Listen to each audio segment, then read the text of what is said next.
What's up, Broncos Country? Do you think you know the Denver Broncos? Think you know what this team is capable of when everyone doubts them? Well, let me tell you something, partner. What you're about to discover is going to flip upside down everything you thought you knew about this orange team. And there's an explosive secret that nobody's talking about, a detail that changed everything this season and will define the future of this franchise for the next 10 years. Stick with me until the end, because when I reveal this bombshell, you'll understand why Broncos Country is exploding right now. Remember when Sean Payton came here to Denver and everyone thought it was crazy? When he said in the preseason that this was one of the 6 or 7 teams he'd ever coached that could make it to the Super Bowl, the national media laughed at him. They really laughed, man, like that mocking laugh, you know? They thought he was crazy, that he was selling illusion to a desperate fan base. But you know what happened? The man was right all along. The Denver Broncos just did something very few people believed was possible. They returned to the playoffs after 9 years wandering in the desert.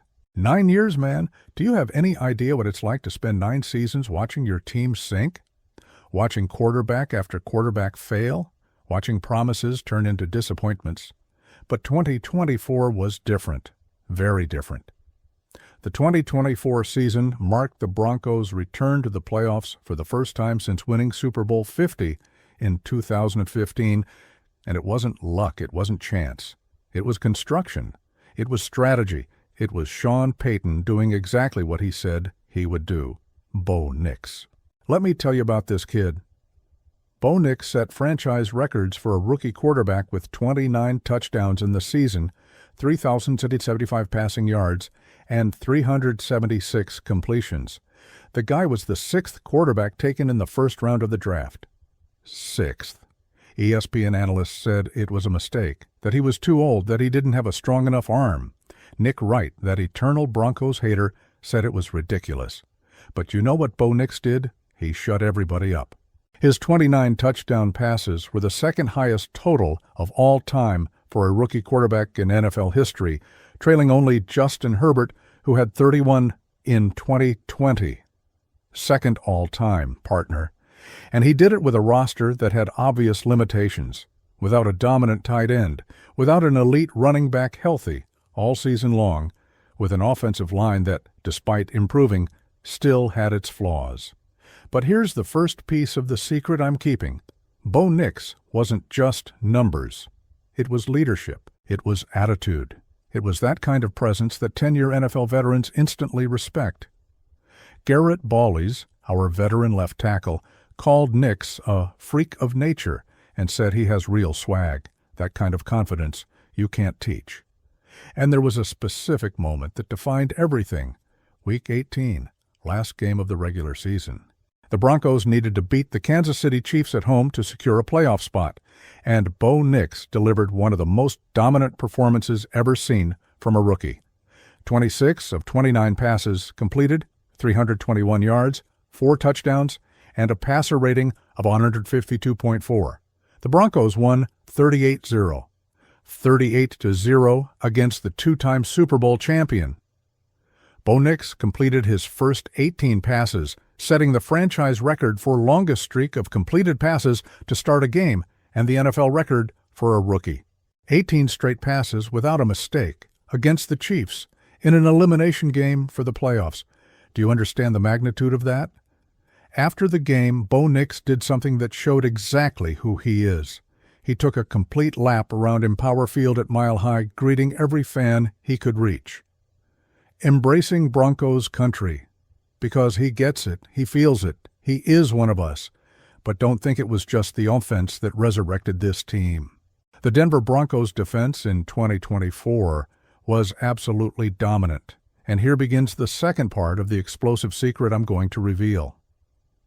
Patrick Surtain-Tikanda's PS2.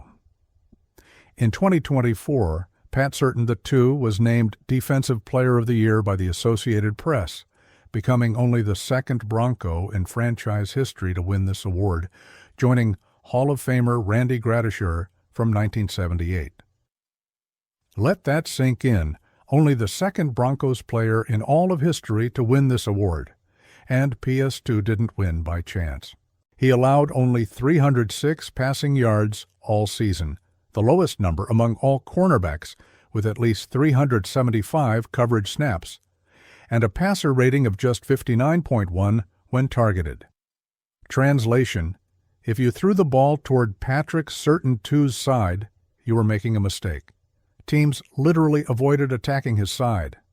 Calvin Ridley of the Titans in Week 1, 0 receptions. Elite receivers in the league? They disappeared when they saw that orange number 2 in front of them. But the defense wasn't just PS2. Nick Bonitto emerged as one of the biggest defensive stars in the NFL. In his third season, Bonitto recorded 13.5 sacks, 16 tackles for loss, forced 2 fumbles, and scored a defensive touchdown. He was named a Pro Bowler for the first time in his career and earned second-team All-Pro. And there's more.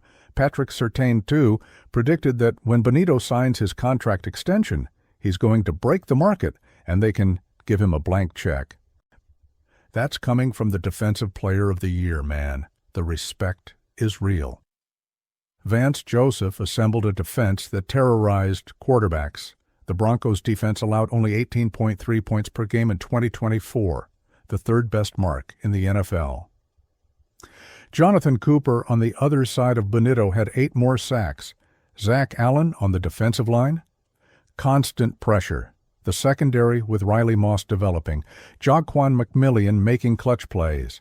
According to sources inside the locker room, the defensive chemistry was something that hadn't been seen in Denver since that 2015 team that won the Super Bowl. They played as a unit, as a family. When one guy was in trouble, 3 showed up to cover. But not everything was perfect, and this is where the story gets even better. The Broncos started the season losing to the Seahawks 26-20, with Bo Nix completing only 26 of 42 passes for 138 yards and 2 interceptions in his NFL debut. It was tough. It was difficult. The fan base started getting nervous. In Week 2, they lost to the Steelers at home 13-6. The team started 0-2, and everyone was already writing the season's obituary. Same old story, they said. Broncos are going to lose 13 games again. But then something magical happened. Bo Nix and the Broncos went to Tampa Bay and won, starting a streak of 3 straight wins that completely changed the season's momentum. They beat the Jets on the road, came home and destroyed the Raiders, and they didn't stop. The Broncos built a streak of 8 consecutive wins at one point in the season. 8 straight! When was the last time you saw the Broncos do something like that? Bo Nix had a spectacular October that earned him the NFL Offensive Rookie of the Month award. Game after game, he kept improving, confidence growing, receivers believing more, the offensive line protecting better. The culture that Sean Payton implemented was working. Despite criticism of game management and some play-calling decisions, Payton completely transformed the culture of a locker room that had been toxic for several years into a focused, confident, and prepared team. There was the Monday Night Football game against the Browns where they scored 41 points. There was the win against the Falcons where Bo Nix went 28 of 33 for 307 yards and 4 touchdowns, becoming the first rookie quarterback in NFL history to complete more than 80% of his passes while throwing at least 4 touchdowns and 300 yards in a single game. And even in the losses, they competed. They lost to the Chiefs in Kansas City in a close game where they were toe-to-toe the whole time. They lost to the Chargers and Bengals at the end of the season, but they had already proven their point. The Denver Broncos were back. Now I'm going to reveal the secret I promised, the detail that changed everything and will dominate the future of this franchise. The Broncos entered 2024 with the largest dead cap hit in NFL history due to Russell Wilson's contract. They had practically $85 million in dead money on the salary cap. $85 million. It was impossible to build a competitive team like that, according to all the experts. But George Paton and Sean Payton did the impossible. They maximized every penny, found value in the draft, developed players, and still made the playoffs. And here's the bombshell. That dead cap ends now. Next season, the Broncos will have approximately $55 million in salary cap space, with a full arsenal of draft picks and capital to get even more if they decide to make trades. Do you understand what this means? The Broncos did all this with one hand tied behind their backs, with $85 million they couldn't use. And now? Now they have $55 million to spend. They can bring in elite free agents. They can extend contracts of key players. They can fill every hole on the roster. Bo Nix, who already played at an elite rookie level, is going to have more weapons. Patrick Surtain, too, is going to have more help on defense. Nick Bonitto is going to have even better partners in the pass rush. The offensive line, which was already top 5 in the league in blocking metrics, can get even better. And there's more. Bo Nix revealed after the playoffs that he played from Week 12 with fractures in his transverse processes in his back. The kid was broken and still led the team to the playoffs. Imagine what he'll do 100% healthy with more talent around him. The national media is still trying to diminish what the Broncos did.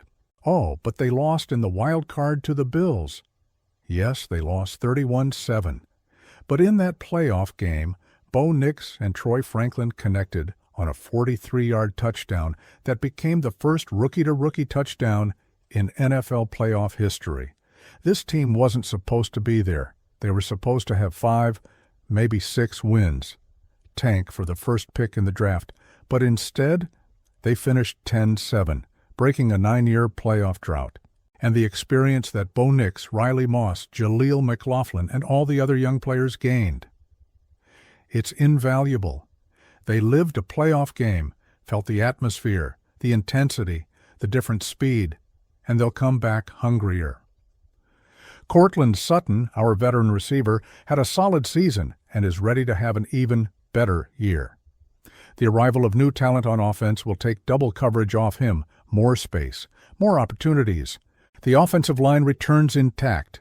Garrett Bowles, Ben Powers, Luke Wattenberg, Quinn Miners, and Mike McGlinchey formed possibly the best offensive line in football in 2024, and all return for another season. The Broncos' offensive line achieved the best marks in both pass block win rate and run block win rate in 2024, according to ESPN's analytics team. Only the Broncos and Ravens were ranked in the top 5 in both metrics, and Denver was first in both. With this continuity, with this chemistry already established, the potential is unlimited. Vance Joseph will probably get a head coaching job somewhere. It's inevitable after the dominant defense he coordinated. But the system is in place. The players know what to do, and Sean Payton will find someone to continue it. Most importantly, the Broncos have their quarterback. They're no longer searching. They're no longer experimenting. Sean Payton said about Bo Nix after the season, "I'm really encouraged, and I'm glad he's with us. I think it's all in front of him. And I've said this before, I think we found that player that can lead us." We found that player. ESPN analysts now place the Broncos as real contenders for the AFC West title in 2025. Some even talk about the Super Bowl, and you know why? Because the future has already begun, because the core is established, because the direction is clear. Bo Nix will continue developing, PS2 will continue dominating. Bonitto will continue destroying quarterbacks, and with $55 million to spend, George Payton will add pieces that will transform this team from playoff surprise to legitimate title contender. So I ask you, partner, do you still doubt the Denver Broncos? Do you still think it was luck, that it was chance? Or are you finally seeing what we in Broncos Country have been seeing since Sean Payton got here? This isn't the end of a journey. It's the beginning. It's the foundation of a dynasty being built brick by brick. And when we look back in 5-10 years, we'll say it all started in 2024, when a 24-year-old rookie named Bo Nix took a broken team and led it back to relevance. Because Denver is no longer that team everyone can look down on. It's no longer that team that accepts mediocrity.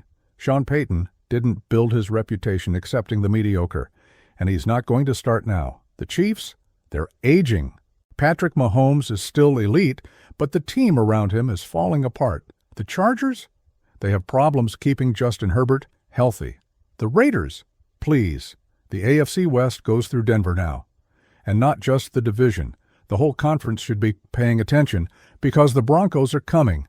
Hungry, prepared, young, talented, and with money to spend. So do this. Subscribe to this channel now because you're going to want to be here when we continue telling this story. Comment down below. Do you believe in this team's potential? Do you think Bo Nix can win a Super Bowl in Denver? Because I don't just believe it, I'm certain. And there's one last detail I'll leave you thinking about. Sean Payton won a Super Bowl with Drew Brees in New Orleans. He knows the way. He knows what it takes.